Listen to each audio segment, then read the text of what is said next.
નમસ્તે મિત્રો અને ગુજરાત વનમાં તમારું ફરીથી સ્વાગત છે. વિસાવદરના ધારાસભ્ય ગોપાલ ઇટાલિયાએ એક સૂચન કર્યું છે અને આ સૂચન માટે એમણે એક લાંબો પત્ર પણ લખ્યો છે. આ લાંબો પત્ર એમણે ગુજરાતના મુખ્યમંત્રી શ્રી ભૂપેન્દ્રભાઈ પટેલને લખ્યો છે. આ પત્રમાં ગોપાલ ઇટાલિયાએ એવું સૂચન કર્યું છે, અથવા તો કહીએ તો આમ આદમી પાર્ટીની ભાષામાં કહીએ તો એમણે તો માંગણી જ કરી લીધી છે કે બપોરે 2 થી રાતના 9 વાગ્યા સુધી પણ સરકારી કચેરીઓ ચાલવી જોઈએ. એમનું કહેવું એવું છે કે જેમ કે ટોલ ટેક્સ છે, પોલીસ સ્ટેશન છે, ફાયર બ્રિગેડ છે, આ બધું રાતના ચાલતું હોય છે તો સરકારી કચેરી કેમ નહીં? હવે આ સૂચન કેમ યોગ્ય નથી, અથવા તો એમાં કેમ ઘણા બધા કહેવાય ને કે લૂપ હોલ્સ છે, એની વાત કરીએ ને એ પહેલાં આપણે થોડીક સરખામણી વિશે વાત કરીએ. ગોપાલભાઈએ કીધું છે કે police station, fire brigade, toll tax આ બધું તો રાતનાય ચાલતા હોય છે. એક શબ્દ છે અને ગોપાલભાઈ તો સરકારી અમલદાર તરીકે અથવા તો સરકારી કર્મચારી તરીકે કામ કરી ચૂક્યા છે. ભારતીય જે સરકારી નોકરી છે ને એમાં એક છે એસેન્શિયલ સર્વિસીસ, એટલે કે અત્યંત જરૂરી સર્વિસીસ.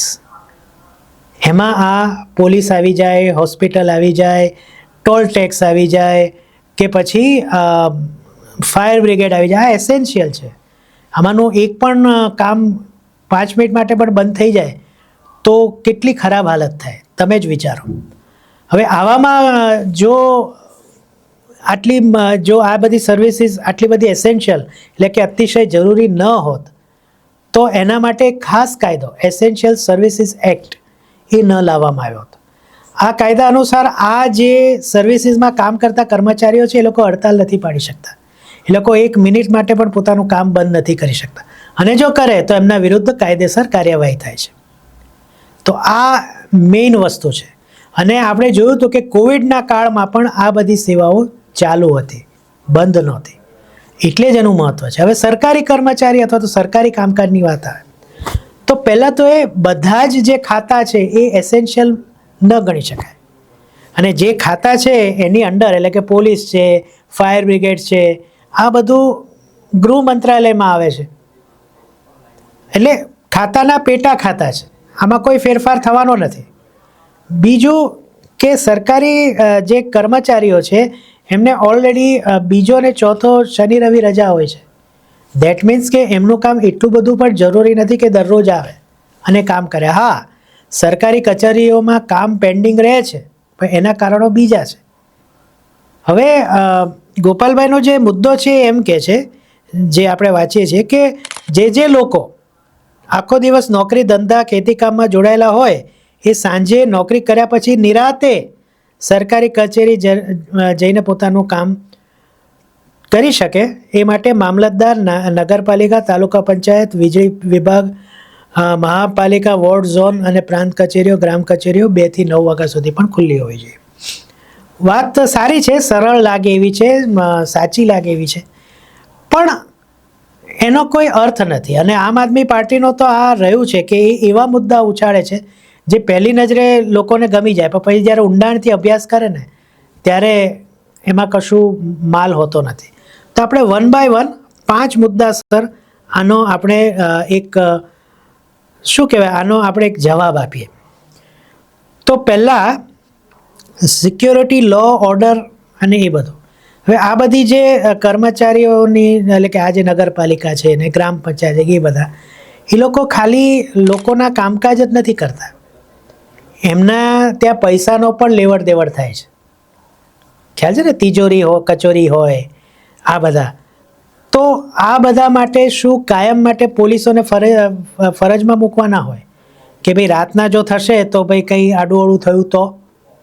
હવે એ આવું કહીશું તો ગોપાલભાઈ એવું લખે કે દેટ મીન્સ કે ગુજરાતમાં લો એન્ડ ઓર્ડર સારું નથી. ના, સુરક્ષા જ એટલે કે પહેલેથી જે નક્કી કરેલી જે સુરક્ષા છે એ જ આ બધું બચાવી શકે છે, એટલે છે. તો રાતના સમયે આ બધું શક્ય નથી, એટલા માટે આ 9 થી 12ની જે વાત કરે છે ગોપાલભાઈ એ જરૂરી નથી. બીજું, જે રીતના લોકો કામ કરે છે, લોકોને કામ કરવાની પણ જે વાત ચાલી રહી છે કે એમને પણ એક પોતાની એક ઘડિયાળ હોય, એક વોચ હોય, એ પ્રમાણે એ કરતા હોય તો એક જાતની ટેવ પડી ગઈ કે સવારથી, અને આમ પણ વૈજ્ઞાનિક રીતના એ સિદ્ધ થયું છે કે સૂર્યાસ્ત પછી બહુ કામ કરવાનું લોકોને ગમતું નથી અથવા તો આળસ ફેલાય છે. આ ઉપરાંત એક બોડી ક્લોક હોય છે જે નક્કી કરી ચૂક્યો છે, પ્લસ સરકારી કામો એવા છે જે દિવસના ભાગમાં જ થઈ શકે. હા, લોકો ઓવરટાઈમ કરે તો જુદી વાત છે, પણ નોર્મલ જે સમય છે એ દિવસના ભાગમાં જ કરી શકાતા હોય છે, થઈ શકતા હોય છે.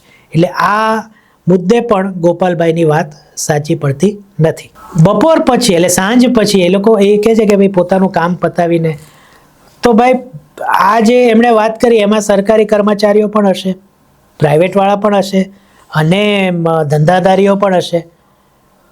તો આ બધા પોતાનું કામ પતાવીને થાકીને સરકારી કચેરીમાં જઈને પોતાનું કામ કરાવશે, અને એવા તો કેટલા હશે, અને એવા તો કેવા તાત્કાલિક કામ હશે કે જે એમણે સાંજે જ જઈને પતાવવા પડે. હા, અમુક લોકો હોય છે કે જે સરકારની જે ડેડલાઇન હોય એ દિવસ નજીક આવે એટલે પછી તરત જ એના આગળ બીજા ત્રીજા દિવસ બાકી હોય ત્યારે જ એ કામ કરવાનું સૂઝે. પણ એવા કેટલા?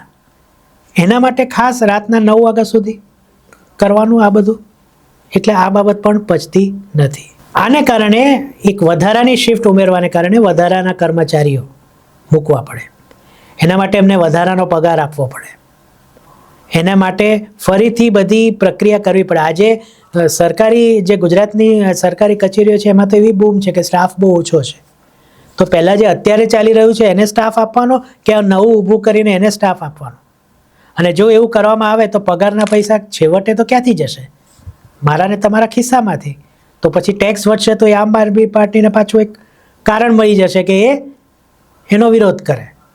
એટલે આ રીતના પણ લોજિકલી એ શક્ય નથી. પાંચમું અને બહુ મહત્વનું કારણ, ગુજરાતની સરકાર છે 90% ડિજિટલાઇઝ એનું થઈ ચૂક્યું છે. બધા જ કામ ઓનલાઈન ઘરે બેઠા થઈ શકે છે. અમુક કાર્યો કરવા પડે છે, પણ મોટા ભાગના કામ, નાના મોટા કામ, જેને માટે ગોપાલભાઈ કહે છે કે સાંજે જઈ શકે, મતલબ જે વ્યક્તિનું કામ એટલું ઇમ્પોર્ટન્ટ નથી કે જે સાંજે પણ જઈ શકે સરકારી કચેરી, દેટ મીન્સ એ ઓનલાઈન પણ કરી શકે છે. તો પછી આવો વધારાનો સ્ટાફ ઊભો કરવાની શું જરૂર છે? આ મુદ્દે પણ ગોપાલભાઈની વાત ખોટી પડે છે. ટૂંકમાં કહીએ તો આમ આદમી પાર્ટીના મુદ્દા જ આવા હોય છે. ખેડૂતોનો મુદ્દો કે ભાઈ આમ થવું જોઈએ, ખેડૂતોને આમ મળવું જોઈએ, પણ જ્યારે પ્રેક્ટિકલી કરવા જઈએ ને ત્યારે એ થઈ શકતું નથી, એ અશક્ય છે. અને આ સરકારી કર્મચારીઓ અથવા તો સરકારી કચેરીઓ 2 થી 9 કામ કરે એ વાત પણ એવી જ છે. પહેલી નજરે આપણને બહુ ગમે, ખરેખર ગમે કે હા ભાઈ વધુ કામ કરે તો કામ ફટાફટ પતે. તો આવી તો બીજી ઘણી દેશની સંસ્થાઓ છે જેમણે 365 દિવસ કામ કરવું જોઈએ પણ એ કરતી નથી, એ શક્ય નથી. એટલે આમ આદમી પાર્ટીનું આ એક નવું ગતકડું જ છે, બીજું કશું જ નથી કે એ આવી વાત લઈને આવ્યું છે. તમને શું લાગે છે આ બાબતે એ નીચે કમેન્ટમાં જરૂર કહેજો. અને ફરીથી મળીએ, ત્યાં સુધી આ ચેનલને સબસ્ક્રાઈબ કરી દેજો, વિડીયો ગમે તો લાઈક કરજો, મિત્રો સાથે શેર કરજો. ફરીથી મળીએ, ત્યાં સુધી જય જય ગરવી ગુજરાત.